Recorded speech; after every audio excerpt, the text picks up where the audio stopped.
Ang issue nito ay natigas yung clutch pag inaapakan, kasi yung pin lumalabas na, bumabangga dito sa housing, kaya tumitigas kasi natanggal yung ito, yung lock niya sa pin. Tapos kaya tumitigas yan. So kailangan ibalik natin yung lock. Ito ang pinaka-lock niya dyan. Dito may kanal yan dito. Ayan o. Kailangan maikabit itong lock niya na may spring. Return spring sa clutch booster. Ito yung clutch booster niya. Bali forward dito.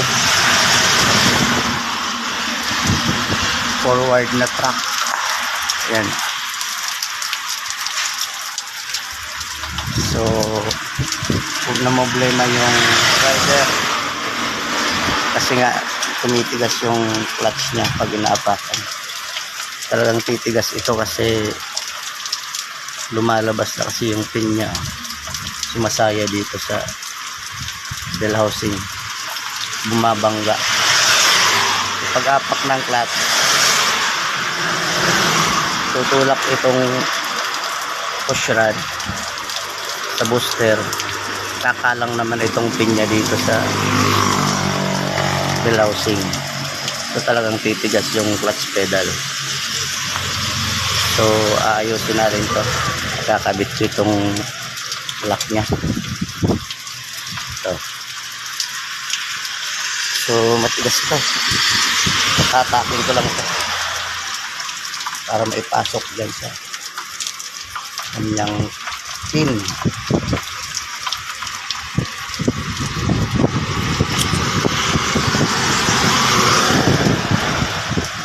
So pero kailangan pala ito unahin doon, unahin ko ito dito. Yan.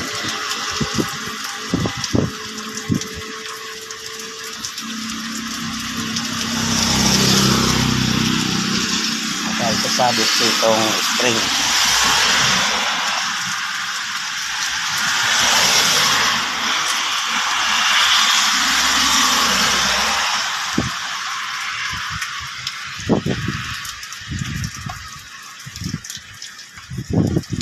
Teka. Iyan natin, mas mahirap ipasok. Unahin ko dito. Yan. Sabit. Labas.